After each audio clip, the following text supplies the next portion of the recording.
Erlina! Nasa ka ba, Erlina? Lintik na bahay ito. Ba't ang daming kalat? Naturing ang dalawang babaeng nakatira. Pareho namang dugyot. Abay, mukhang di ako naririnig eh. Erlina, nasa ka ba? Bakit ba? Kaya aga-aga nagsisigaw ka riyan. Iniistorbo mo ang pagrorosaryo ko. Bakit hindi ako magsisisigaw? Eh, tignan mo nga kung ano nakakalat sa sahig. Tinamaan ka ng lintik. Wala man lang sa inyong dumampot sa damit para ilagay sa labahan? Ayan o, nilalangaw na't napakabaho pa. Abay, malay ko. Alam mo namang si Rosa ang nag-aasikaso dito sa bahay. Teka, tinawag mo ba ako para dyan sa damit na yan? Eh bakit hindi mo nalang pulutin? Tinawag-tawag mo pa ako. Para makita mo. Isa pa, hindi gawain ng lalaki to. Eh, nasa ba si Rosa? Nagtatago na naman yata ang babae yun. Eh baka naman tulog pa. Alam mo naman nasaktan na naman ni Soren kagabi. Hindi naman ako nakialam. Away mag-asawa yun eh. Mahirap na. Wala akong pakialam kung nag-away sila. Ang sa akin lang, abay matutong makisama. Dahil nakikita na lamang siya rito. Alam nga namang magbuhay rin siya sa sarili nating pamamahay. Eh di pwede yun. Kahit naririnig ni Rosa ang pagtawag ng kanyang biyanan, pilit niyang isiniksik ang sarili sa likod ng pinto ng kanyang silid. Habang nakasilip siya sa siwang ng pinto, kitang-kita niya ang papalapit na si Aling Erlina. Baka sa mukha ng ginang ang matinding galit na palagi niyang nakikita kapag kinakausap siya nito. Malayo ang kanilang probinsya sa Mindanao. Kaya kahit nahihirapan ay nagtitiis siya sa masamang pagtrato nito sa kanya. Ang bugbog at pasanan dinaranas sa piling ng pamilya ng asawa ay paulit-ulit na kalbaryo sa buhay niya. Muling umalingaw-ngaw ang malakas na sigaw ni Mang Gosing habang tinatawag ang pangalan niya. Rosa! Alam kong gising ka na! Kapag hindi ka pa lumabas ng kwarto mo, kakalad ka rin kita habang hila ang buhok mo! Hindi na nga nakakatulong, nakakabwisit ka pa! Hindi mo ba talaga bubuksan tong pinto? Talagang inuubos mo ang pasensya ko ah! Pilit na pinipihit ni Aling Erlinda ang doorknob para buksan ang silid ni Rosa. Kaya't napilitan siyang lumabas ng kanyang kwarto. Pero bigla na lang hinablot nito ang kanyang buhok. Halika nga ritong babae ka. Kahit na kailan napakadugyot mo sa bahay. Tignan mo, bakit pinabayaan mong mabasa ang sahig? Hindi mo ba naisip na pwede kami madulas? Hala, linisin mo at siguruhin mong tuyo yan. Hindi inaasahan ni Rosa ang gagawin ni Aling Erlina. Dahil habang hawak siya nito sa buhok niya, isinubsob siya sa basang damit ng kanyang asawa. Dumikit ang mabahong amoy sa mukha niya. Nagsimulang dumapo ang mga langaw sa nabasa niyang pisngi. Idagdag pa ang mahabding sugat mula sa pagkuskus sa zipper. Naramdaman din niya ang mainit na likid nung umaagos mula sa balat niya. Sa susunod na paghintayin mo ko, hindi lamang yan ang aabutin mo. Magpasalamat ka, hindi ako umawak sa buhok mo. Dahil kung hindi, tinitiyak ko sa yung kakalbuhin talaga kita. Sige na, tama na ang drama. Hindi mo na kami madadala sa paiyak-iyak mo. Baka isubsob ulit kita. Nakakabuisit talaga kung bakit naman kasi sa dinami-rami ng aasawahin ng anak ko, abay sa babae pang mahina ang isip. Nilinisan ko na po ito. Abay dapat lang. Hindi yung magpapaawa ka pa sa amin. Bilisan mo! Ang kupad-kupad mong kumilos. Saktong dadamputin ni Rosa ang basang damit sa sahig nang dumating si Benjo, ang bunsong kapatid ng kanyang asawa.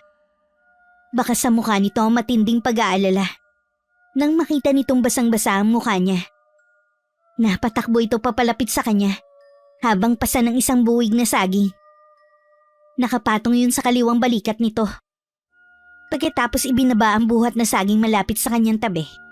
Saka nito hinawakan ng kamay ni Rosa at inalalayang tumayo. Tay, Nay, sumusobra naman kayo. Ano naman ba ang ginawa niyo kay Ate Rosa? Hoy, tumigil ka ha? Wala kaming ginagawa riyan. Pinakukuha ko lang sa kanya nagkalat na basang shorts ng kapatid mo. Gaano po ba kabigat ang damit at kailangan niyo pang iutos kay ate? Dumudugo na nga ang mukha niya eh. Hindi man na kayo makaramdam ng awa. Napapansin naman po ninyo na maraming pasa sa katawan niya. Lahat ng yan gawa ni kuya. Pati ba naman kayo dadagdag pa sa mga pananakit kay ate? Tumigil ka nga sa pagtatanggol mo sa kanya. Kaya lumalaki yung ulo dahil kinakampihan mo. Kami ang magulang mo. Isa pa, anak lang kita. Lahat ng sasabihin ko ay batas yung dapat sundin. Kaya susunod kayo sa akin. Dahil bago ako nagagalit, Sinasabi ko muna kung anong kinakagalit ko. Ayos lang ako, Benjo. Ililigpit ko na lang itong damit ni Zoren. Ako na lang po ang gagawa. Wag na! Ako na, kaya ko nito. Hindi ko alam kung bakit nagtitis ka pa sa pamilya ko. Kulang na lang. Patayin ka nila sa bugbog. Mga walang puso. Anong sabi mo? Talaga yatang inuubos mo ang pasensya ko.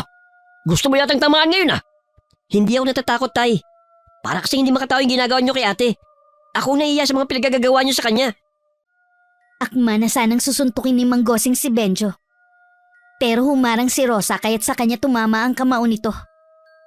Gumuhit ang hapdi sa kanyang sikmura. Dahilan para matumba siya sa sahig habang namimilipit sa sakit. Tanga! Kung hindi ka humarang, hindi ka tatamaan ng suntok. Ikaw namang Gosing, talaga bang sasaktan mo ang anak mo? Umalis na nga lamang kayong dalawa. Hoy, Benjo! Ipasok mo na nga tong dala mong saging. Hindi yung magpapakabayani ka sa asawa ng kapatid mo. Hindi to pagpapakabayani, Tay. Inilalayo ko lang kayo sa kasamaan. Kayo nakakaya dito Hindi na nga nakapagpigil sa galit si Mang Gosing. Sinuntok nito sa sigmura si Benjo. Kaya't bumagsak ito sa sahig sa tabi ni Rosa. Napahawak sa tiyan ng binata habang namimilipit na rin sa sakit. Diyos ko, maayos ka lang ba, Benjo? Ayos lang po ako, ate. Sa susunod na sasagutin mo pa ako ng pabalang, Benjo. Para lamang sa walang kwentang babaeng to. Hindi lamang yan ang sasapitin mo. Kabwisit ka! Hinakbangan lamang ni Mang Gosing ang nakahigang si Benjo. Habang papalabas ito ng pintuan ng sala. Sakalang tumayo si Rosa para lapitan ang nasaktang bayaw. Ibinangon niya ito at hinaplos ang nasaktan nitong sikmura. Nakabaluktot ito habang hinaharangan ng dalawang braso ang kanyang tiyan. Hindi ka na sana nakialam. Nasaktan ka tuloy. Palagi mo na lamang kong pinag-aalala. Bakit mo ba kasi ako pinagtatanggol? Siyempre naman, kapatid na rin kita Kahit si Kuya Soren ang totoong kapatid ko, ikaw pa rin ang ipagtatanggol ko. Kasi ikaw ang walang pamilya dito. Hindi ko hahayaan na saktan kanila. Tumayo ka na nga dyan. Huwag mo nang uulitin to, ha? Sakit pa rin ang tiyan ko. Hindi kagad ako nakailig sa suntok ni tatay Ikaw nga itong may sugat sa pisngi Parang hindi na yata dumudugo. Dahil wala ng katas ang mukha mo. Alam mo, konting-konti na lang. Lilip pa rin na ng malakas na hangin ang katawan mo kapag bumabagyo. Namintas pa. Ikaw nga itong kapag umuulan, hindi ka rin pwedeng lumabas ng bahay kasi malulunod ka. Masyado kasing nakadapa ang ilong mo. Aba, naminta sa matangos ang ilong. Hindi na nakaganti sa pangaasar ni Benjo si Rosa. Dahil nahagip ng kanyang mga mata si Aling Erlina na nagtatago sa likod ng pintuan ng kusina. Kitang-kita niyang nakasilip ito sa maliit na siwang ng dingding. Nanlilisik ang mga mata nito habang nakasimangot. Napatayo tuloy si Rosa at nagmamadaling dinampot ang basang damit sa sahig. Tumayo ka na dyan, Benjo. Salamat sa pagiging mabait mo sa akin. Wala yun, ate. Ako na maglalagay niyan sa labahan. Naku, wag na. Itabi mo na lang ang dinala mong saging at tumutulo pa ang dagta sa sahig. Oo nga pala. Pasensya na. Sige, dadaling ko muna tong saging sa kusina. Pagkatapos ikukuha ta ng talbos ng bayabas para dikdikin at ilagay dyan sa sugat mo. Ayos lang ako. Wag mo akong alalahanin. Nang tumalikod kay Rosa si Benjo, ay sakalang siya nakahinga ng maluwag. Muli niyang tiningnan ang pintuan kung saan nakita niyang nagtatago si Aling Erlina. Pero wala na ito. Kaya tagpunta na lamang siya sa likod ng kanilang bahay. Dala ang shorts ni Zoren. Wala silang gripo. Malayo rin sila sa ilog. Kaya't umaasa lang sila sa balon na ang tubig ay nanggagaling sa bukal. Pagkalipas ng ilang minuto, ay narinig niya ang mga yabag ng paa na papalapit sa kanyang kinaroroonan. Hindi ko nagugustuhan ang madalas na pag-uusap ninyo ni Benjo. Ayoko dumating ang araw na ang mga anak ko ang magpapatayan dahil sa'yo. Papatayin muna kita bago mangyari yon. Nagkakamali po kayo. Wala pong ibig sabihin sa amin ang pagiging malapit namin sa isa't isa ni Benjo. Para ko na po siyang kapatid. Huwag ka muna magsalita ng tapos. Ang babae kapag pinakitaan ng kabaitan ng lalaki, mahuhulog ang loob hanggang makalimot sa sarili. Magaling ako kumilatis ng tulad mo. Alam ko ang mga galaw mo. Huwag naman po ninyo akong husgahan. Hindi ko po yun magagawa. Sus! Huwag ka na magpanggap na Santa. Lumang tugtugin na yan. Babae rin ako, kaya alam ko kung anong ibig sabihin ng mga tingin mo sa anak ko. Hanggat maaari ay gusto kong layuan at iwasan mo ang anak ko. Opo, pero wala po talagang ibig sabihin ng pagiging mabait ni Benjo sa akin. Huwag ninyo po sanang pairalin ng makitid ninyong pag-iisip. Anong sabi mo? Halika nga rito, babae ka. Sumasagot-sagot ka na ngayon, ha? Sinong pinagmamalaki mo, ha? Tama na po. Pagod na po ang katawan ko. Lahat na lang kayo. Naglalagay ng mga pasa at sugat sa balat ko. Hindi pa po ba kayo nakukontento? Dala ng matinding galit ni Aling Erlina sa biglang pagsagot ni Rosa. Sinampal siya nito ng malakas. Uulitin pa sana ni Aling Erlina ang ginawa. Nang hindi sinasadyang natabig ni Rosa ang kamay ng biyanan at napasubsob ito sa maputik na gilid ng balon. Sa hindi inaasahang pagkakataon, yun ang nadatnang eksena ng bagong dating na si Soren. Nay! Hindi ko sinasadya. Nadulas ang kamay niya at dumiretso sa putikan. Anong hindi sinasadya? Nakita kong itinulak mo siya. Yung walang iyang asawa mo, pinagsasabihan ko lang eh, itinulak ako! Nakita ko po, Nay. Nasaktan po ba kayo? Siya ang unang pumunta rito at pinagbibintangan ako ng kung ano-ano. Sinampal niya ako. Wala akong ginawang masama sa kanya. Tinawid ni Soren ang espasyong namamagitan sa kanila para lang sampalin si Rosa. Sa lakas ng kamao ng asawa, napasubsob siya sa putikang kinasubsoban ng ina nito. Dala ng matinding sakit sa pagtama ng maliit na bato sa kanyang muka, ay napahagulgul na siya ng iyak. Ayoko na! Kung alam ko lang na malaimpyerno ang buhay ko sa inyo, hindi na ako sumama sa'yo! Lumalaban ka na ngayon, ha? Siguro may lalaki ka. Kaya malakas na ang loob mo magsalita ng ganyan. Mukhang tama ka. May ibang lalaki ang asawa mo. Yan din ang dahilan kung bakit sa una pa lang ayoko na talaga sa kanya. Malandi ang asawa mo. Huwag kayong masyadong mapaghusga. Kung anong sama ng mukha ninyo, ay siyang bulok na mga pag-uugali ninyo. Nagulat si Rosa nang mula sa pagkakalugmok sa putikan, ay bigla na lang siyang sinipa ni Soren sa balakang niya. Sakto naman ang dating ni Benjo at tumakbo agad dito sa kanyang kinaroroonan. Tama na yan, kuya. Babae lang kaya mong saktan. Kung ayaw mo na kay ate, palayain mo na siya. Para ano? Kayo ang magsama? Akala mo ba hindi ko nahalatang may gusto ka sa kanya? Wala akong gusto sa kanya, kuya. Naawa lang ako kay ate. Bakit pa ganyan ang sinasabi nyo? Ganyan na ba kakitid ang mga isip nyo? Halika na, Ate Rosa. Tumayo ka na dyan. Huwag mo na akong pakikialaman. Lumayo kayong lahat.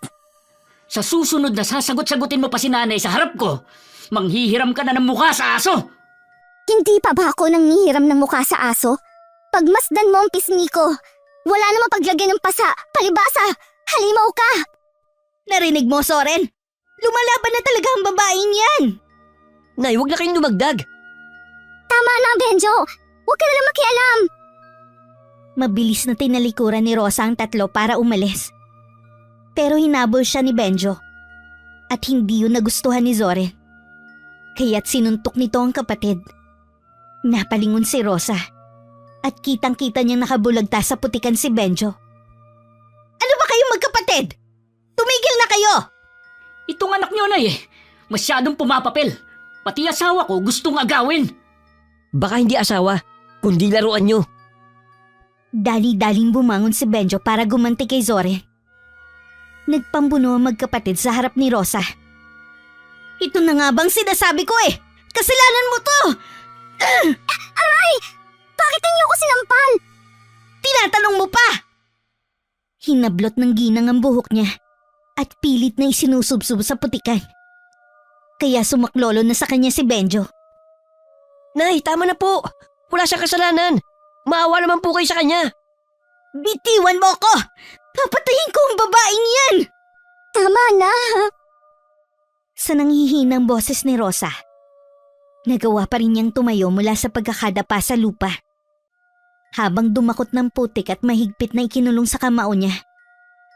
Samantalang si Soren ay galit na iniwan siya. Sakalang niya napansin ng mga taong nakikiusyoso sa mga nangyari sa kanila. Binalot ng galit ang puso niya at napasigaw ng malakas para pakalmahin ang sarili. Gumapang ang mainit na hangin sa kanyang katawan. Kasabay ang pag-agos ng putik sa kanyang kamay. Nang mapansin ng mga tao ang kulay ng kanyang mga mata, napaatras ang lahat at nang mamadaling umalis sa kanyang harapan. Hindi natulog si Rosa sa tabi ni Zoren. Sa imbakan ng mga sirang gamit siya nagpalipas ng gabi. Kinabukasan ay maagang nagising si Rosa para ipagluto ng agahan ng mga biyanan at asawa. Nagulat na lang siya nang marinig ang malakas na sigaw ni Aling Arlina. Ang sakit ng bibig ko! Gosing, tulungan mo ko! Diyos ko, labi mo! Namumulat na mamaga. Ano nangyari sa'yo? Kasalanan to ng manugang mo. Ang walang yang yun, tinulak ako sa putikang kahapon. Baka doon ko to nakuha, ang sakit talaga. Buwisit siya. Nagkagulo na naman kayo? Pinatulang ka? Hindi ka malamang nirespeto? Makikita ng babae yung hinahanap niya. Masasaktan ko siya. Habang naghahalo ng sinangag si Rosa, dinig na dinig niya ang pagbabanta na yun ni Mang Gosing. Pero imbis na matakot, lumapad pa ang ngiti sa kanyang mga labi. Idiniin pa niya ang sandok sa kanin. Habang nararamdaman niya ang kakaibang lakas na bumabalot sa kanyang buong pagkatao. Alam niya rin na unti-unting nagbabago ang kulay ng kanyang mga mata. Mula sa itim ay nagkukulay berde yon. Hanggang nagkakagulo na ang mag-anak sa biglang pagwawala ni Aling Arlina. Dalhin niyo na ako sa ospital. Ang sakit na ng bibig ko. Parang tinutusok na ng kutsilyo ang labi ko. Saka mainit at mahapdi. Ano po bang kinain niyo kahapon? Wala akong kinain. Na-allergy ako. Kagagawan to ng asawa ni Zoren. Tapos kinakampihan mo pang babaeng yon. Tignan mo nga ang ginawa niya. Nagbibintang na naman kayo. Alam kong hindi si ate ang nagsisimula ng gulo. Narinig mo ba, Gosing? Imbis ako ang kapihan ng anak mo, ang babaeng yun ang pinagtatanggol. Ano bang pinakain sa'yo ni Rosa at nagkakaganyan ka? Tawagin mo ang kuya mo at samahan kami magpagamot sa doktor. Saglit na natahimik ang sala. Pagkaraan ng ilang minuto ay biglang nagkagulo ang mag-anak. Nang sumambulat ang suka ni Aling Arlina sa sahig. Malapot na likido na sumingaw ang mabahong amoy. Ang ngiti ni Rosa ay mas lalong lumapad habang naglalagay ng itlog sa kawaling pinaglutuan ng sinangag. Ganyan nga, Rosa. Hindi ikaw ang dapat na matakot. Ikaw ang dapat nakatakutan. Anong ibinubulong-bulong mo ate? Ha? Wala. Nagkakabisa lang ako ng kanta. Kumusta si nanay? Ayun, pagkatapos magsuka, dinala ni kuya sa bayan para magpagamot. Teka ate Rosa, masakit ba ang mata mo? Para kasi may kakaiba eh. Bumundo lang kaba sa dibdib ni Rosa nang humakbang papalapit si Benjo. Para tignan ng mga mata niya pero napaatras siya. Agis lang ako. Nalagyan kasi ang mata ko kahapon ng putik. Saka, kung maaari, huwag ka munang lalapit sa akin. Kung ayaw mong pati ikaw, madamay sa galit ni nanay. Dahil sa pagiging mabait ko sa'yo kaya kanila sinasaktan? Pasensya ka na. Hindi naman totoo ang sinasabi nila eh. Pasensya ka na ate sa malupit na pagtrato nila sa'yo. Saka lumabas ng kusina si Benjo. Habang si Rosa naman ay dali-daling pumasok sa kwarto niya. Pinagmasdan niya ang mga mata sa tapat ng mahabang salamin. Sa pagkakataong yon, bumalik na rin ang kulay ng kanyang mga mata. Saka napaluhang nahaplos ang may sugat niyang pisngi at labi. Pagkaraan ng 2 oras, biglang nagkagulo sa labas. Nagsisigaw na pumasok si Mang Gosing. Diretso sa kanilang sala. Lumayo kayo sa akin! Dalian mo Zoren! Isarado mo ang pinto! Ano nangyayari sa labi ko? Lintik na doktor yan! Tinanggihan ako! Bakit hindi ka tatanggihan? Hindi ko na alam kung saan ang galing ang mga langaw na lumabas sa bibig mo! Hinahabol tayo hanggang dito sa bahay! Hindi ko rin alam kung ano itong nangyayari sa akin! Ewan ko! Hindi na natapos ni Aling Arlina ang sasabihin. Nang sumambulat muli ang suka nito sa sahig. Hindi basta tubig ang inilabas nito sa bunganga nito, kundi mga buhay na mga langaw. Saan nang galing ang mga insekto na yan? Rosa! Rosa! Huwag mo nga munang matawag-tawag ang babaeng yon. At baka magdilim ang paningin ko, mapatay ko pa siya. Teka, sino ang maglilinis ng mabahong suka ko sa sahig? Tawagin mo! Hindi pwedeng tayo lang ang naghihirap! Rosa!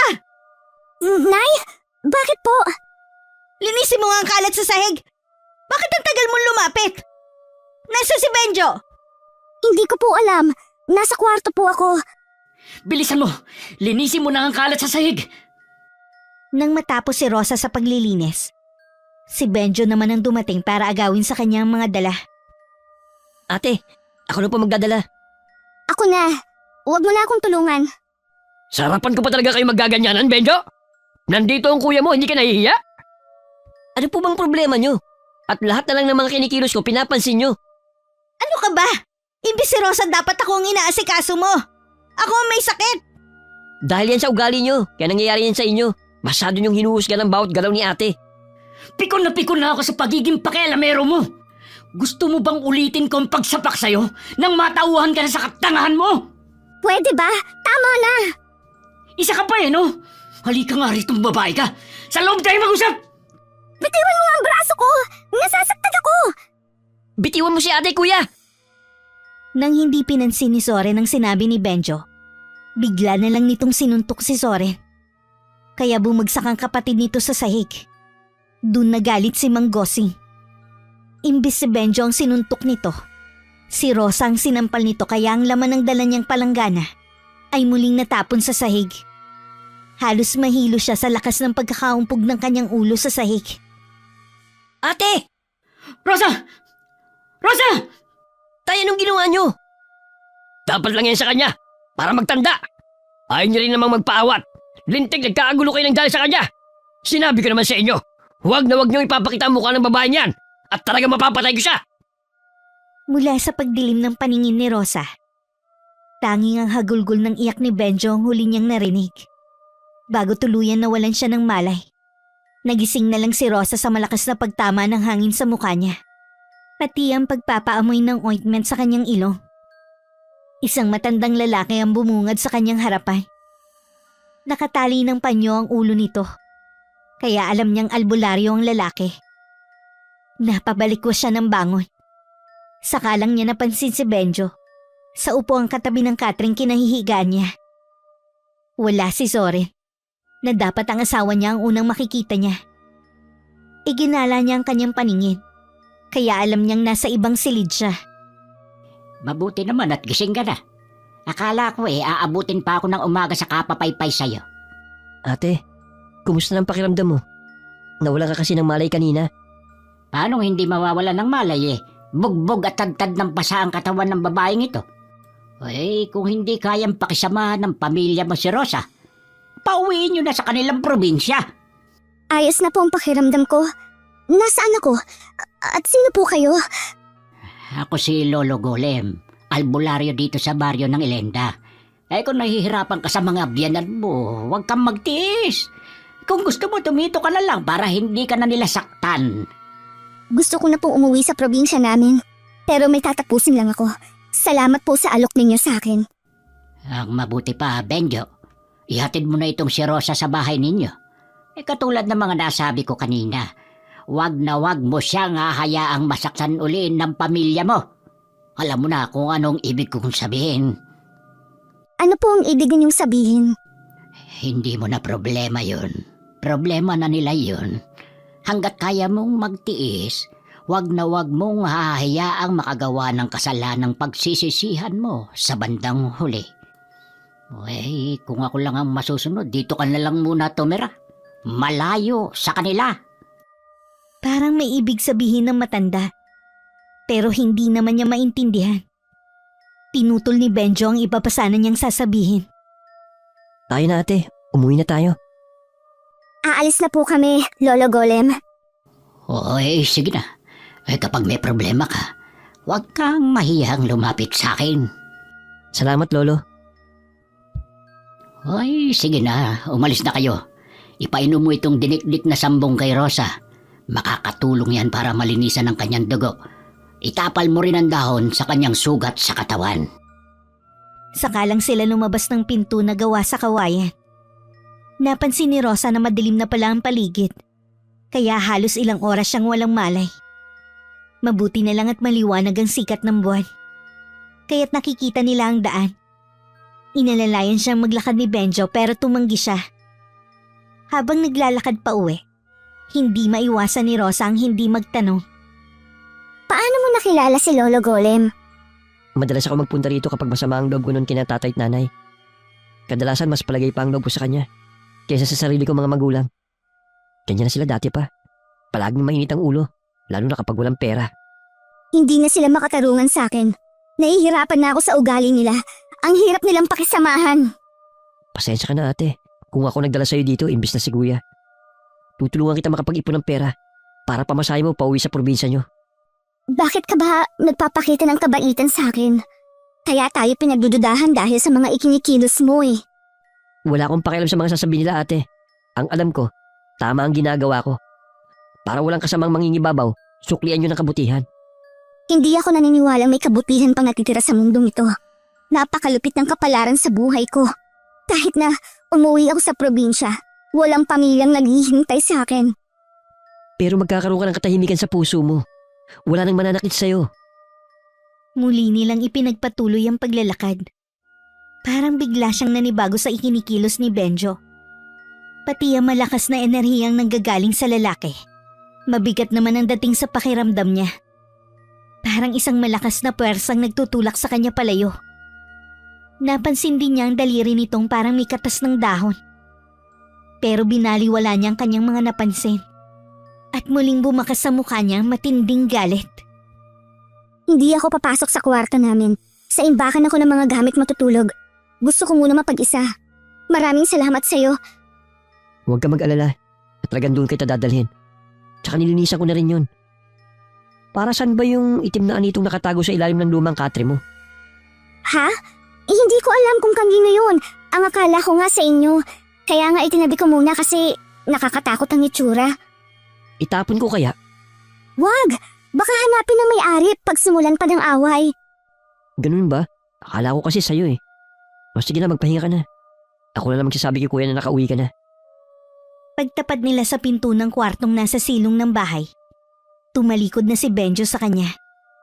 Sakalang nakahinga ng maluwag si Rosa, habang tanaw ang pag-akyat ni Benjo sa hagdan ng bahay. Pagpasok naman niya sa loob, ay muli niyang binuksan ang lumang gasera. Kumalat ang liwanag sa buong silid, at nakita niyang malinis na ang kwarto. Kinuha niya ang itim na anito sa ilalim ng katre. Ang rebultong itim ay isang lalaki na may taas na isang dangkal. Ipinatong niya yun sa kanyang altar. Saka nagsagawa ng ritual. Ididipa na lang sana niya ang kanyang mga braso para sa pagsisimula. Nang may biglang kumatok sa kanyang pinto. Dali-dali niyang itinago ang anito sa ilalim. At binuksan ang pinto ng kanyang kwarto. Nakalimutan ko palang ibigay sa'yo itong kumot. Salamat. Sige, magdala ka ng pinto ate. Inumin mo rin tong katasang sambong. Nang may aabot sa kanya ang baso na may lamang kulay berdeng likido, muli niyang isinara ang pinto. Ipinagpatuloy niya ang ginagawang ritual. Dating mambabarang si Rosa, na nagpa siyang magbago nang makilala ang asawa. Pero dahil sa hindi magandang nangyari sa buhay niya, muli niyang niyakap ang pagiging isang malupit na mambabarang. Habang nagsasagawa siya ng ritual, pakiramdam niya may pumipigil sa kanyang kakayahan. Pero dahil sa lakas ng kanyang kapangyarihang taglay, nagtagumpay siya sa malupit na barang para kay Mang Gosing. Kaya kinabukasan ng boses naman ng matandang lalaki ang nangibabaw sa buong bahay. Habang mataas ang araw. Bitiwan niyo ako! Umalis kayo sa aking harapan mga halimaw! Bakit meron kayong mga sungay? Tay, ako to. Ang panganay niyong anak, si Soren. Ano ba nangyayari sa inyo? Bitiwan ninyo yung itak! Umalis ka! Hindi kita kailangan! Halimaw ka! Huwag ka lalapit! Dahil kung hindi, pupugutan kita ng ulo! Tay, bakit ba kayo nagkakaganyan? Mula sa ibaba ng bahay na kinaroroonan ni Rosa, dinig niya ang malakas na sigawan na nanggagaling sa sala. Malapad ang kanyang ngiti. Dahil alam niya kung ano ang mga nakikita ni Mang Gosing. Sa kasalukuyan yun ang unang epekto ng barang na ginamit niya. Kulang na lang ay sumayaw siya sa labis na kaligayahan. Huminto lang siya sa pag-indak nang mahagip ng kanyang mga mata ang nagmamadaling si Benjo. papunta sa kinaroroonan ng ama nito. Tay, ano nangyayari sa inyo? Kuya, bakit nagkakaganyan si tatay? Saka, nasa ba si nanay? Hindi ko alam kung bakit nangyayari ito sa mga magulang natin. Bakit kuya? Si nanay, hindi na niya maibuka ang bibig niya. Umiyak lang ng umiyak. Hindi ko na alam ang gagawin ko sa kanila. Kuya! Si tatay naman, pagkagising ko, hawak na ang itak. Papatayin niya tayo at halimaw raw ako. Para siyang nasisiraan ng bait. Ganyan nga. Magdusa kayo. Babait pa nga ako eh. Dahil kung ano lang ang ginamit ninyo para saktan ang damdamin ko, yun lang ang inatake ko. Unti-unti ko kayong papatayin. Ang sarap din yung pagmasdan mula sa siwo ng sahig ninyo. Baka kailangan natin humingi ng tulong kay Lolo Golem. Tumigil ka nga sa mga pinagsasabi mo. Walang sakit si tatay at nanay. Tulungan niyo ako! Maraming halimaw dito sa bahay! Teka, nasa na bang itak ko? Bakit niyo ilago ang itak ko? Papatayin niyo! Pilit na nagwawala si Mang Gosing. Habang nanlalaki ang mga matang nakatingin sa dalawang anak. Inayos muna ni Rosa ang kanyang sarili bago pumasok sa loob ng bahay. Isinuot niya ang singsing na matagal nang hindi lumalapit sa kanyang mga daliri. Isang kapangyarihang sandata na may mutya ng uwak. Isang proteksyong hindi magtuturo sa tunay na pagkatao ng barang. Isa lang ang nasa isip niya ngayon. Ang matandang si Lolo Golem. Batid niya ang malakas na enerhiyang nararamdaman niya rito. Pero hanggat hindi ito nakikialam, hindi ito makakatikim sa kanyang galit. Pagpasok niya sa pintuan ng sala, lahat ay napatingin sa kanya. Bigla kasing naghilom ang kanyang mga pasa at sugat sa katawan. Bagamat may markang natitira, bakas sa mukha ng tatlo ang pagkagulat nang makita siya. Tulungan mo ko, Rosa! Maraming halimaw na nakapaligid sa akin! Tay, umalis kayo sa paanan ng babaeng yan. Bakit niyo ba kinakapitan ng binti niya? Narinig mo, Rosa? Nagsasalita ang mga halimaw! Wala pong mga halimaw. Mga anak ninyo po sila. Ha? Hindi. Wala akong anak na halimaw. May mga sungay sila. Tulungan mo ako. Ialis mo ako rito. Halos pagapang ang lapit ni Mang Gosing kay Rosa. Kapag umaalis siya para iiwas ang mga binti niya. Habang si Benjo ay nanatiling nakatingin lang sa kanya.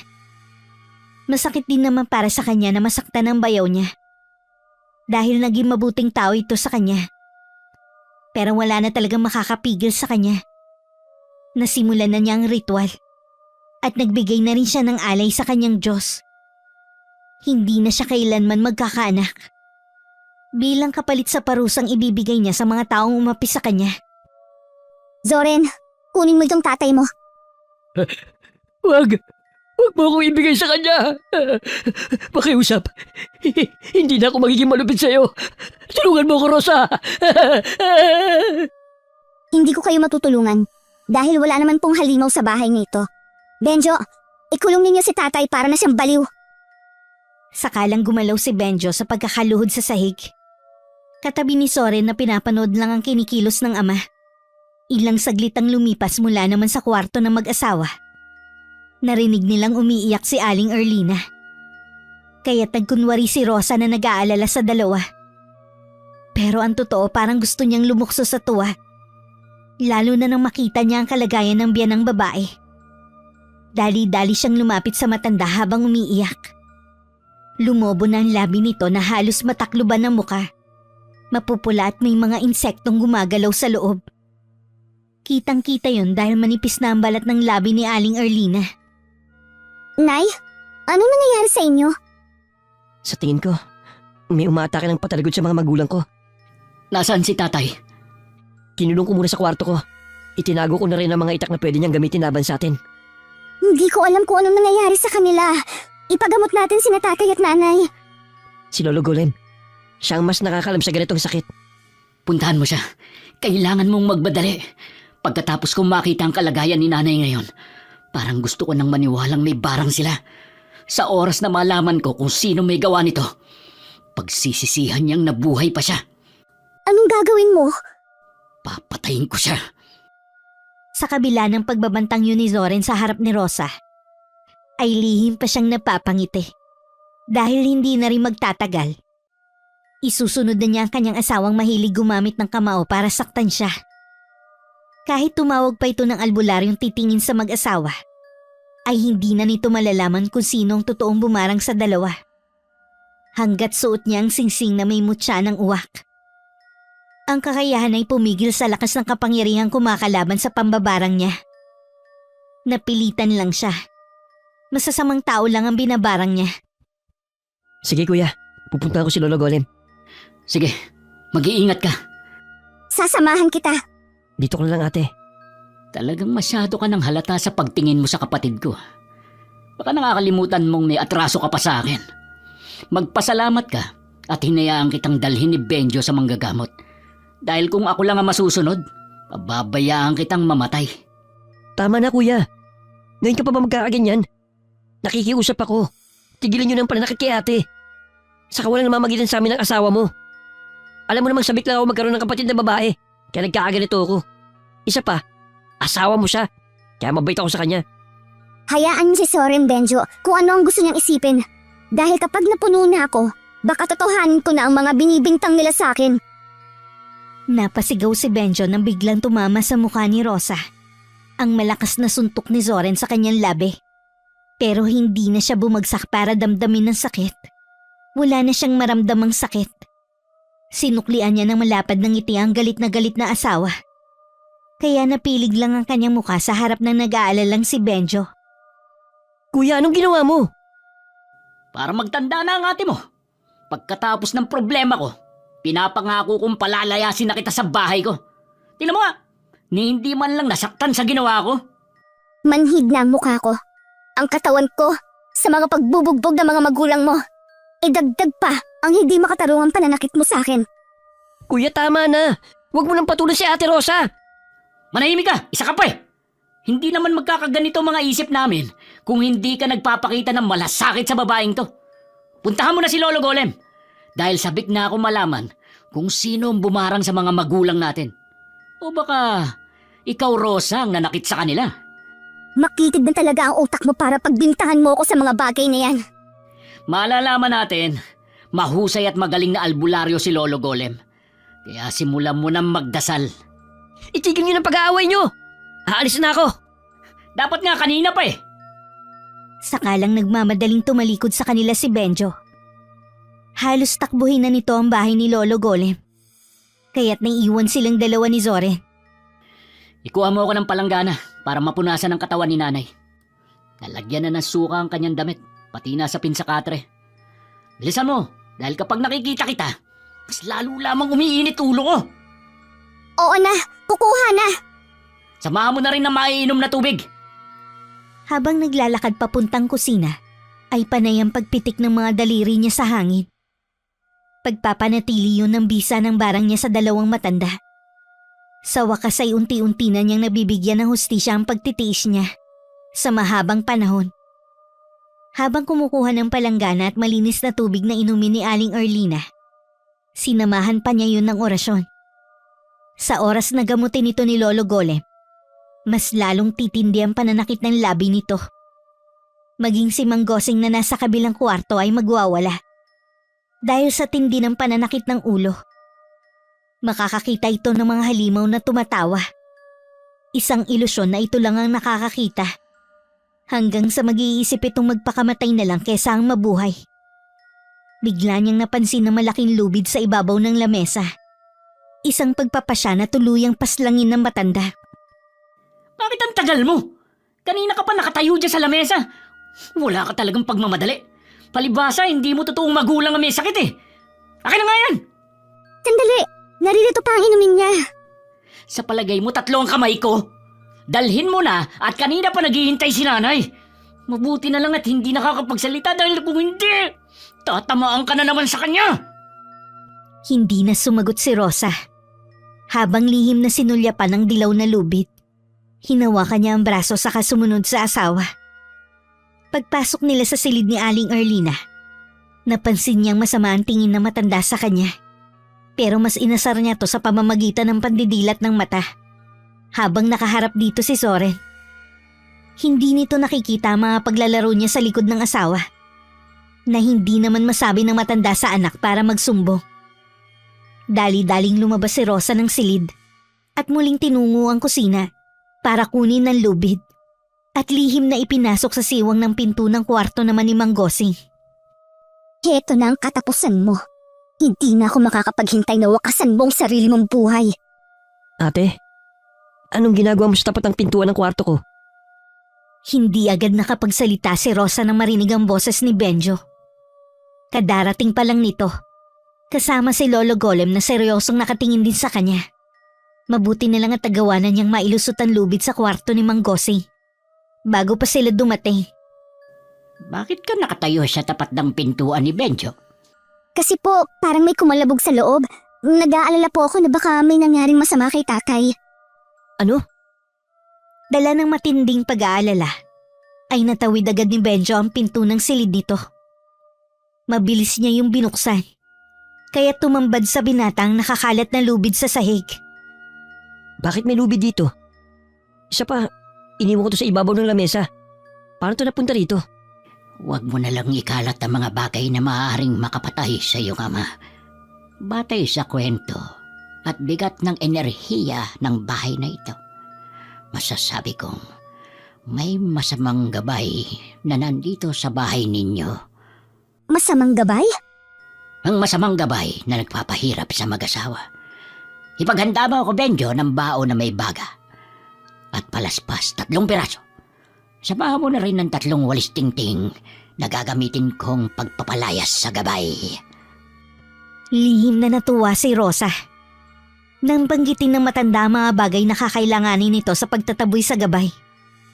Walang kaalam-alam si Lolo Golem na ang mga nabanggit na kasangkapan ay siyang magdadagdag sa bisa ng barang niya. Wala pang nakatalo sa kanya. Dahil dugo lamang ng isang lalaki may busilak na puso ang makakapagtanggal ng barang. Sa isang kondisyong isa itong ganap na albularyo. Wala na po bang iba? Oo, bilisan mo. Dahil kapag hindi natin napigilan ng masamang enerhiya na nandito sa bahay, ay tuluyang mababaliw ang iyong ama at mamamatay din ang iyong ina. Bakit po nangyayari to sa kanila? Tulungan po ninyo sila. Hindi mananalo ang kasamaan sa kabutihan. Kaya't masasabi kong mahihirapan akong pagalingin ng mag-asawa dahil sa ugali nila. Sandaling napaisip si Rosa sa sinabi ng matanda. Tama nga ang magkapatid. Mahusay at magaling na albularyo si Lolo Golem. Pero hindi siya makakapayag na matalo siya at mauwi lang sa wala ang pagsasagawa niya ng ritual at alay bilang isang babae. Heto na po, kumpleto na po ang mga gagamitin. Dito tayo sa kwarto ni Erlina. Kasama pa po ba ako? Oo, dahil bahagi ka pa rin ng pamilyang ito. Napasunod na lang si Rosa sa matanda na halos hanggang balikat lang niya ang taas. Kahit payat si Rosa, masasabi niyang may angking ganda ang kanyang mukha, kaya't nahumaling sa kanya si Zoren. Pero sa kabila ng kanyang mga katangian, nandito siya ngayon gamit ang pinakamalupit na barang. Pagpasok nila sa loob ng kwarto, ay nadatnan nilang katatapos lang maglinis ni Zoren sa ina. Halos maiyak si Aling Erlina na makita ang matanda. Kahit hindi ito nakakapagsalita, alam niyang humihingi ito ng tulong kay Lolo Golem. At kapag napapadako ang mga mata nito kay Rosa, nababakas sa mukha nito ang matinding galit. Ilapag mo ang bao sa sahig nitong kwarto ni Erlina. Ikaw naman, Soren. Doon ka muna magbantay sa iyong ama. Matagal na panahon na akong nagsasagawa ng ganitong panggagamot. Pero ngayon lang ako nakatagpo ng ganito kalakas na puwersang pumipigil sa aking kakayahan. Simulan na po ninyo, Lolo. Nakakapag-alala po na baka hindi kayanin ni nanay at tatay ang sakit. Sige, sisimulan ko na. Naupo si Lolo Golem sa tapat ng umuusok na bao. Inilagay nito ang palaspas sa gitna ng baga. Iniabot naman ni Benjo ang 3 walis tingting sa matanda. Saka ipinikit ang mga mata at nagsimula ng magsagawa ng ritual. Gasterombino. Elbino de Cerdon. Lolo, bakit parang umiitim na ang usok ng bao? Huwag mo munang kausapin si Lolo. Hayaan muna natin magsagawa siya ng ritual. Pagkatapos ng orasyon ay tumayo ang matanda. Habang nakapikit hawak ang 3 pirasong walis tingting. Lumapit ito sa nakaupong si Aling Erlina. Tinalo nito ng tingting ang matandang babae. Alay! Pigilan niyo siya! Lolo, parang lalo pong nasasaktan ng nanay ko. Diyos ko! Anong nangyayari? Nang magmulat ng mga mata si Lolo Golem at mapatingin kay Aling Erlina, napaatras ito at nabitiwan ng hawak na walis tingting. Diyos ko, parang mas lalong lumaki ang mga labi ni Erlina. Benjo, bilisan mo. Silipin niyo si Gosing. Bakit, Lolo? Ano po ang nangyayari? Masyadong malakas ang barang ng taong gumawa nito sa kanila. Halos nasira lamang ang aking gabay na ikinalat sa kwartong ito. Bukod pa ang malakas na puwersang pumipigil sa aking paghinga. Kapag tinuloy ko ang pagpalo ng walis tingting, lalo lamang magkakaroon ng bisa ang barang. Nakilala po ba ninyo ang klase ng barang? Katulad ng sinabi ko, malakas ang mambabarang. Hindi ko sila kayang gamutin. Dahil sa oras na lapatan ko sila ng ritual, mas lalong tumitindi ang sakit na kanilang mararamdaman. Ano pang hinihintay mo, Benjo? Sundin mo na ang utos ko. Puntahan mo na ang iyong ama! Pero hindi pa man nakakasagot si Benjo ay humiyaw na si Soren. Kaya't napatakbo silang lahat sa kwarto ni Mang Gosing. Nadatda nilang kandong nito ang nakahigang matanda. Sa pulso nito ay may hiwa at dugong umaagos. Sa tabi ng kamay ay isang matalas na blade na may bahid pa ng dugo. Hindi ko na alam ang mga nangyayari. Si Rosa lang nakikita kong totoong tao. Sino ba kayo, mga halimaw kayo? Umalis kayo sa harapan ko! Tay, kami itong mga anak mo. Bakit ka naghiwa ng pulso? Mabuti na lang at naagaw ko agad ang blade na ginamit niya. Hindi malalim ang sugat niya. Ano ba nangyayari, Lolo Golem? Akala ko ba magaling kayong albularyo? Bakit parang lumalala ang kalagayan ng mga magulang ko? Si nanay, kumusta siya?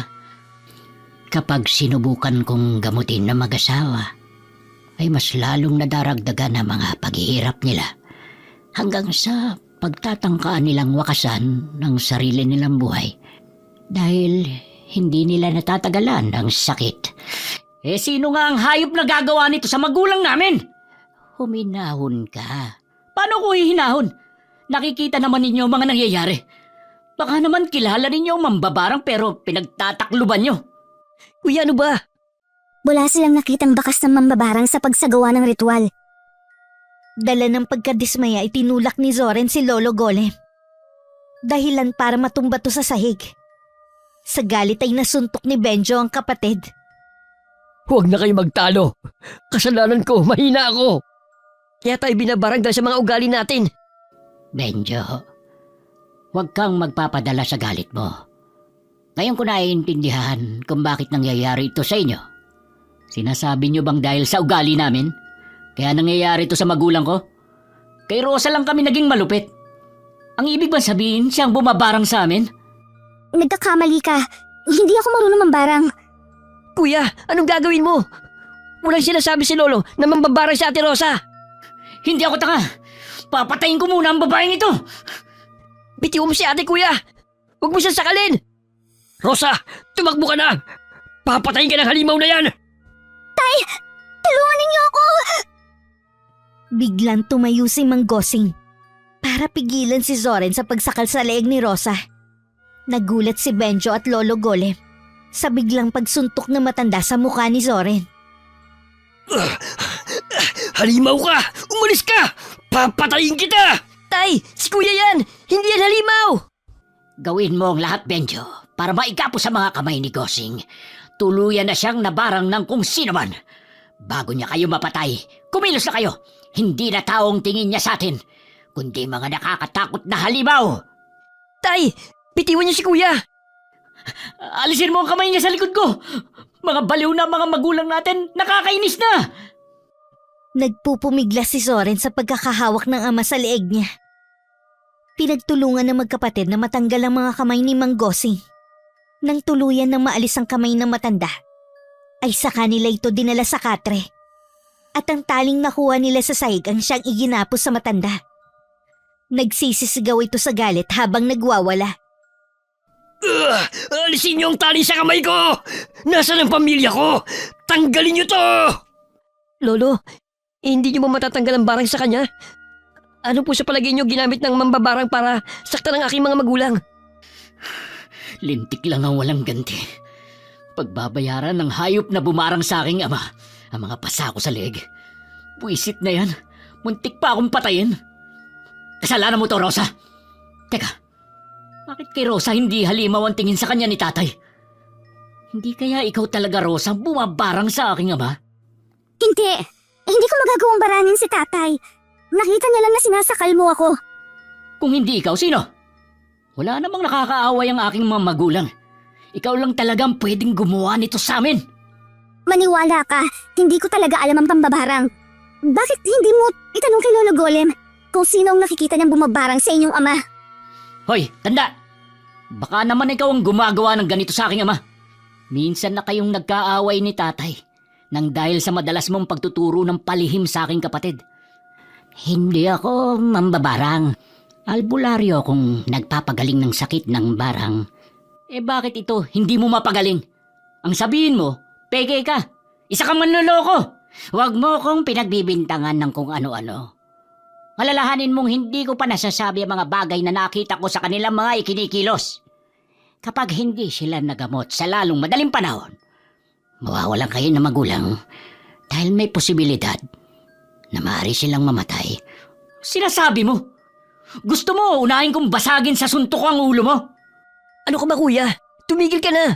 Siya lang makakatulong sa atin! Ginamitan kayo ng barang langaw. Kakayahang napakahirap labanan ng mga tulad naming albularyo.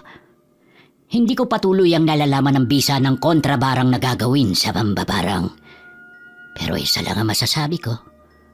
Hanggat hindi na ituturo ng aking gabay kung sino ang taong ito, hindi tayo maaaring magbintang o kumilos. Lalo na kung ito ay may sariling gabay na pumipigil sa akin. Kalokohan, ang dami niyo pang sinasabi. Gamutin na ninyo ang aking mga magulang. Kapag pinilit ko ang panggagamot sa kanila, mapapadali ang kanilang buhay. Ang kailangan ay mahanap natin ng kahinaan ng barang. Habang nag-uusap ang tatlo sa harapan ni Rosa, hindi naman mawala sa dibdib niya ang kaba. Kailangan magsagawa ulit ng ritual barang para sa walang kwenta niyang asawa. Kaya kapag nakumpleto na niya ang mga pangalan na nakasulat sa anito, hindi niya mapapatay ang mag-asawa. Maliban na lang kung pipilitin itong gamutin ni Lolo Golem. Pupuntahan ko po muna si nanay. Wala siyang kasama sa kwarto. Huwag na! Hindi ko kailangan ng mga pag-aalala mo. Malis ka nga sa harap ko! Siguro masaya ka na dahil pakiramdam mo, unti-unti ka nang nakakabawi sa kanila. Ikaw talaga ang alam kong gagawa nito sa kanila eh. Huwag ka lang talagang magpapahuli sa akin. Dahil kahit asawa pa kita, hindi ako magdadalawang isip na patayin ka. Magpapahinga po muna ako, Lolo Golem. Hindi ko po na kayo mayahatid. Kaya ko namang umuwi na mag-isa. Saka babalik ako rito mamayang gabi. Kapag nahanap ko na ang mga gamot at kasangkapan sa pagsasagawa ko ng ritual kontra barang. Benjo! Tinawag niya ang pangalan ni Benjo.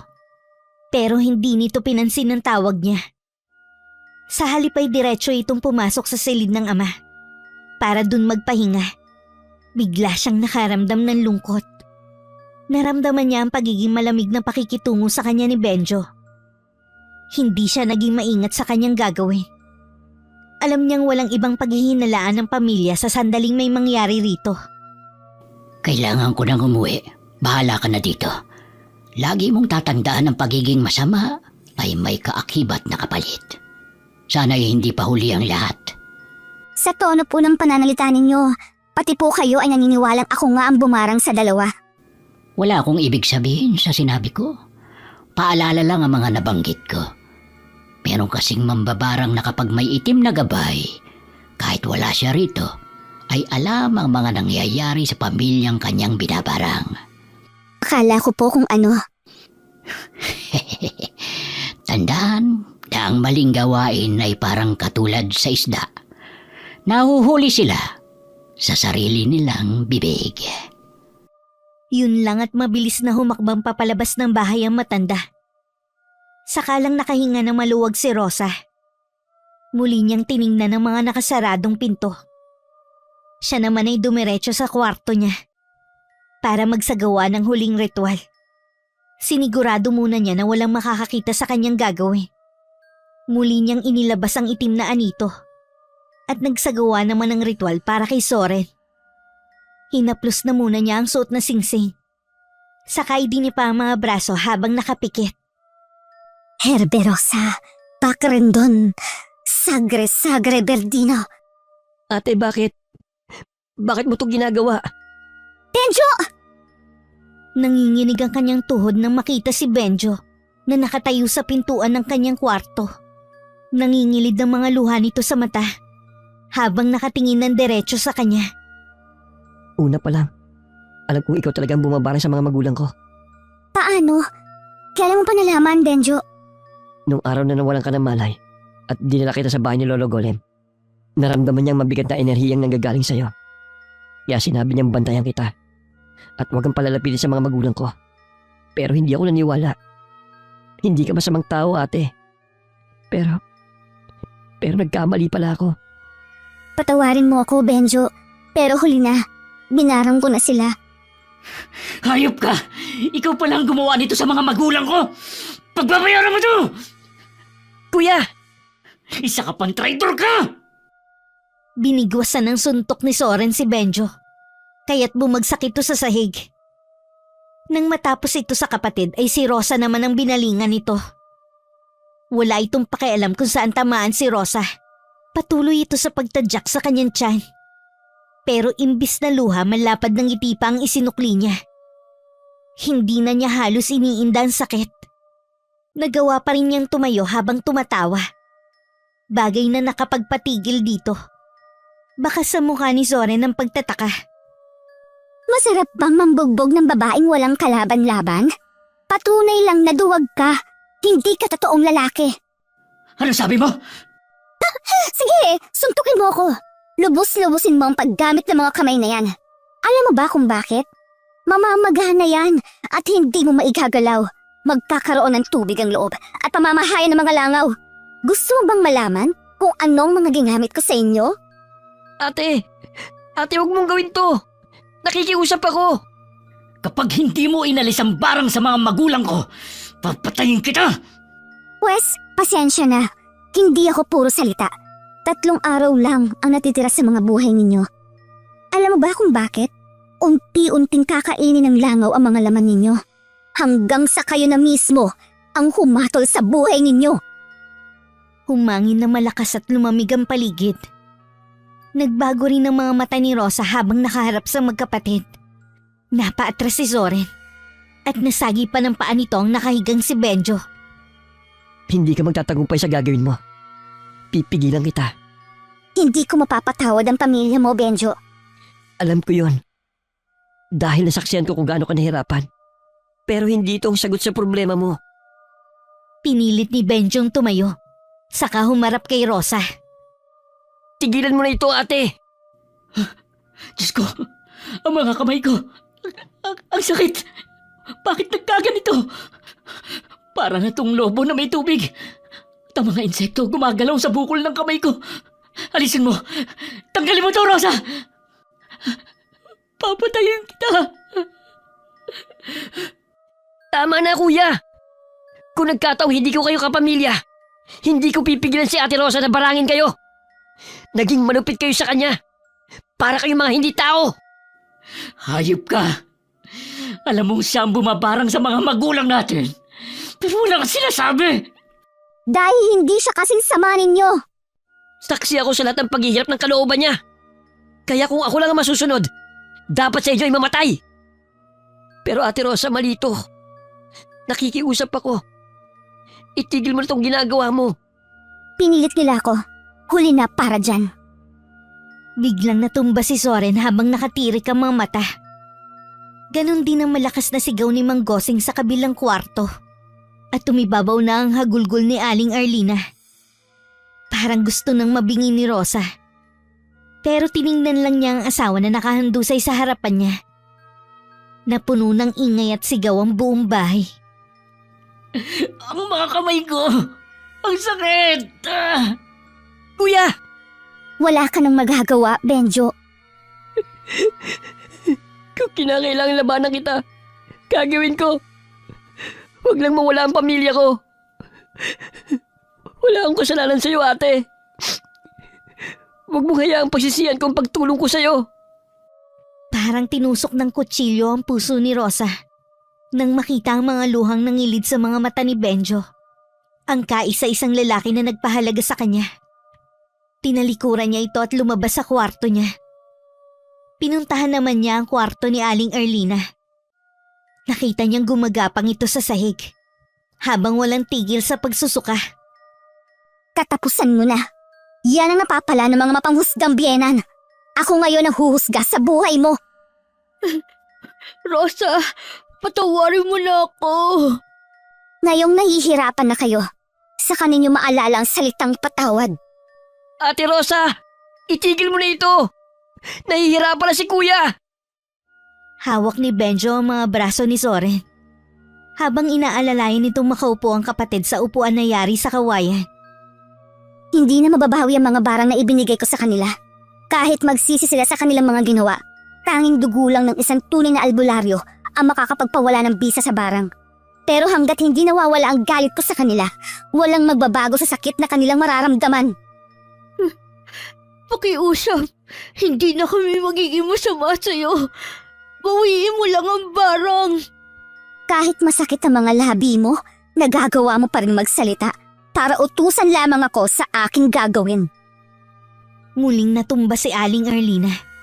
Dahil sa mahinang pagbigkas ni Rosa sa orasyong makakapagpagalaw sa mga insektong nasa labi nito, mas lalong napasigaw ito sa sobrang sakit. Ate, nakikiusap ako. Huwag mo saktan si nanay. Kahit para na lang sa akin. Huwag mo tong gawin. Parang awa mo na. Patawarin mo ako, Benjo. Pero masasama silang tao. Patawarin mo rin ako sa gagawin ko, ate. Pero hindi ko rin hahayaang patayin mo sila. Wala na akong ibang paraan kundi ang iligtas ang buhay ng pamilya ko. Hanggang biglang nagsalita ang bagong dating na si Lolo Golem. May mga dalang kagamitan nito. Hawak ang ginupit na maliit na kulambo. Hugis parisukat. Mga kasangkapang may kinalaman sa pangontra ng barang. Gawin mo ang nararapat, Benjo. Ikaw na lang ang makakapigil sa barang na ibinigay ni Rosa sa kanila. Nagsasabi siya ng totoo. Ang barang langaw ay hindi kailanman mababawi. Pero kayang pigilan ng kakayahan mo sa pamamagitan ng sarili mong dugo. Kung ganon, isa kang albularyo, Benjo. Anong ibig ninyong sabihin? Lalabanan ako ni Benjo ng harapan. Hindi kayo magtatagumpay. Pipigilan kayo ng gabay ko. Hanggang pati kayo'y mapahamak. Huwag mo itong gawin, Benjo. Kung ang buhay ko ang magiging kabayaran, mawala lang ang galit mo, ate. Gagawin ko! Masyado ka nang nagpatangay sa matinding galit mo, Rosa. Patawarin mo sila sa mga nagawa nila. Sasagot pa sana si Rosa. Pero biglang may kumalabog sa kwarto ni Mang Gosing. Kaya nabaling ang kanilang atensyon sa nakasaradong pinto. Dali-daling tumakbo si Benjo sa kinaroroonan ng ama. At napasunod na rin si Rosa. Ganun na lang ang panlalaki ng mga mata ni Rosa nang makitang nakasabit na ang matanda sa bubong. Nagtali ito ng lubid sa kahoy at nagbigti. Mabuti na lang at naging maagap ang kilos ni Benjo. Nagawa nitong maitayo ang bangko sa kabinuhat ang ama. Nahabol na ang hininga. Tumulong na rin si Lolo Golem para matanggal ang lubid sa leeg ni Mang Gosing. Habang si Soren ay umiiyak sa pintuan dahil wala itong magawa. Namamaga ang mga kamay nito. Halatang miserable ang dinaranas na sakit. Nakita mo ba, Rosa, ang ginawa mo? Mas masama ka pa sa amin. Dahil kahit papano, hindi ka namin pinatay. Hindi mo nga ako pinatay. Pero unti-unti ninyo akong pinaparusahan sa mga pangbubugbog ninyo. Kulang pa ang sakit na nararanasan ninyo sa mga sugat at pasa na ipinaranas ninyo sa akin. Magpasalamat ka at hindi natuloy ang pagbibigti ni Gosing sa kanyang sarili. Dahil kung natuluyan siya habang buhay kang uusigin ng konsensya mo, hindi ka patatahimikin ng utak mo, Rosa. Tulungan mo ako, Lolo Golem. Gamutin natin si tatay. Halata sa boses ni Benjo ang tinitimping galit para sa kanya. Bigla siyang nakaramdam ng hiya sa binata. Naging mabuti to sa kanya pero sa lahat ng mga ginawa niya, ay ito mismong nasasaktan. Gamitin mo ang 3 tingting. Ilagay mo ang pangalan ni Rosa sa gitna ng kulambo na gagamitin mong pangharang sa nagbabagang bao. Katulad ng una, itutok mo ang iyong atensyon sa panggagamot. Ano pong una? Ang totoo, si Benjo ang gumamot sa'yo nang mawalan ka ng malay. Siya rin ang nakadiskubre ng gabay na nakasunod sa'yo. Kaya't pinayuhan ko siya para maiiwas ka sa paggawa ng kasamahan. Pero nahuli na pala kami. Nagsagawa siya ng ritual habang tulog ka para tanggalin ang mabigat na enerhiyang nanggagaling sa'yo. At alam kong naramdaman mo rin ang presensya ng kapangyarihan ni Benjo. Bakit? Dahil umaasa akong mas mananaig pa rin sa iyong kabutihan. Pero alam kong mahirap gawin yon. Kapag nasa sitwasyon ka nang nahihirapan ka na, hindi kita masisisi, ate. Pero kailangan kitang mapigilan. Sige, ituloy mo ang panggagamot sa mga magulang mo. Hindi na ako tututol. Pero mapapahamak ka. Maaaring ikamatay mo ang gagawin ni Benjo. Nakahanda na po ako, Lolo. Pagkatapos ng nagawa ko sa kanila ay magpapakalayo na ako. Nagdadalawang isip na sinimula ni Benjo ang ritual. Napangontra sa barang na ginawa niya. Pumikit si Benjo habang bumubulong. Katulong si Lolo Golem. Hindi nagtagal ay hinawakan naman ito ang 3 tingting. Bawat hagupit ni Benjo ng tingting sa hangin, mga magulang pa rin ito ang nasasaktan. Pati si Zoren ay napapaiyak na yakap ang sariling mga kamay. Huhubarin ko na itong singsing. Ilagay mo, Benjo, sa umuusok mong bao. Huwag kang titigil sa gagawin mo. Huwag kang mag-alala, Rosa. Hindi ka namin pababayaan. Ang blade na ginamit ni tatay na magtangka siyang magpakamatay kasama sa ritual. Siyang ihihiwa ni Benjo sa kanyang palad para patuluan ng dugo ang singsing. Maging ang lubid na ginamit ni tatay, kailangan madala rin. Susunugin ang magkabilang dulo ng tali saka pagdidikitin. Gamit ang apoy na nasa bao. Maging ang basang shorts na ginamit ni Zoren sa paghampas sa katawan ko. Kasama sa mga ginamit ko.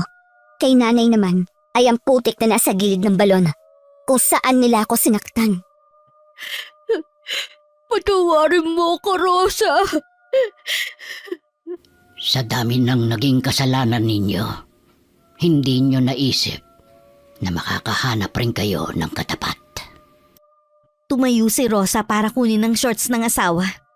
Pati ang putik sa bubong, lubid at blade. Lahat ng iyon ay siyang naghanda. Ituloy mo na, Benjo! Hindi ko may papangakong hindi ka masasaktan, ate. Kailangan ko lang talaga mamili sa inyo. Naiintindihan ko. Sa mundong ito, pamilya pa rin ang mas importante. Gaano man sila kasama. Pamilya pa rin ang pipiliin mo.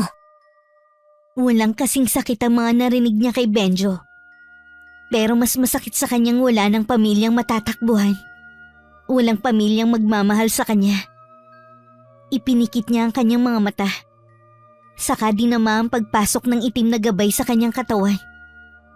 Umiba ang kulay ng kanyang mga mata at gumuhit ang sakit sa kanyang kalamnan. Ito ay nanghubarin niya ang singsing at mapatakan na ng dugo ni Benjo. Ang mga kamay ko, unti-unti nang sumasakit. Ganon din ang bibig ko. Lahat ng ginawa mo sa mag-anak ay babalik sa'yo. Ate! Ituloy mo lang! Guess Ben Dudino! Isang oras siyang tuluyang makakapagtanggal ng barang kina Mang Gosing at Aling Erlina. Habang si Soren ay nanatiling walang imik sa isang tabi. Nakaramdam si Rosa ng pagsusuka. Paglabas ng mga langaw sa bibig niya. Umilab din sa sakit ang tiyan niya. Lalo na nang sunugin ni Benjo ang maliit na kulambo at hinampas ang lumalabas na usok gamit ang tingting. Para yung latigo na tumatama sa kanyang balat. Walang kasing sakit. Hanggang sa naramdaman niya ang paglayas ng itim na gabay sa kanyang katawan. Natuluyan nakapagpawala ng kanyang malay. Nagising si Rosa sa malambot na higaan. Mabango ang paligid. Masarap din ang hangin na tumatama sa balat niya. Habang naririnig niya ang masayang tawanan sa kanyang paligid. Hindi niya to gusto, nanay. Paborito niya ang nilagang hipon. Tumahimik ka nga dyan. Mas alam kong ginagawa ko. Ako na kasi, nay. Si tatay na lang ang asikasuhin mo. Bakit ako? Patanda na ako eh. Si Benjo ang istorbohin nyo. Tignan nyo, baka matulong na si Rosa sa kakapaypay ng mga dahon ng sambong. Nanay, tatay, gising na si Ate Rosa. Tuluyan nang iminulat ni Rosa ang kanyang mga mata. Mga nakangiting mukha ang nakita niyang nakatunghay sa kanya. Naramdaman din niya ang braso ni Soren na umaalalay sa kanyang pag-upo. Anong nangyayari? Bumabawi sa'yo, ate. Nakaligtas sila dahil sa tulong mo. Nangibabaw pa rin sa iyong kabutihan. Kaya lang ikaw naman ang nasaktan. Halos isang araw kong natulog dahil sa naramdaman mong sakit. Patawarin mo kami, Rosa. Nagawa ka naming saktan. Sa kabila na minahal at tinuring mo kaming pamilya. Ako rin. Patawarin ninyo ako. Nagpadala ako sa galit. Heto, ipinagluto ka namin ng nilagang hipon. Hindi man lang kita na ipagluto nito. Patawarin mo kami, anak. Kaya sa susunod na mag-iwan ka ng basang damit sa sahig, abay idiretso mo na ng punas ng lahat ay basa. Tayo naman, pinatatawa ko lang kayo. Masyado na pala ako naging malupit kay Rosa. Abay, 2 beses ako muntik mamatay. Para namang may galit pa kayo. Ayan o, isubong mo tong hipon. Uy, masarap naman ah. O sige na Rosa, kumain ka na at baka maubos ko na yan. Opo, Tay. Salamat po. Kagaya po ng nasabi ko, uuwi na po ako sa probinsya. Wala kang pamilya doon. Dumito ka na lang, hayaan mo makabawi kami sa atraso namin sa'yo. Saka paano naman ang magiging apo ko kung lalaki siya ng walang ama? Po? Buntis ka, sabi ni Benjo. 1 buwan na. Hayaan mong alagaan kita. Paano nangyari yun? Ito ang inialay kong kapalit sa barang. Ang hindi na ako magkakaanak. Walang imposible sa Panginoon. Siya ang nakakaalam ng lahat. Halos mapuno ng saya ang puso ni Rosa. Nang subuan siya ni Aling Arlina ng pagkain at naramdaman ang mahigpit na yakap ng kanyang asawa. Simula ng araw na yun, ipinadama ng buong pamilya kay Rosa na ang pagkakamali ay may pagkakataong itama upang ang kapatawaran ay magsilbing katahimikan sa pusong napuno ng galit. Wakas.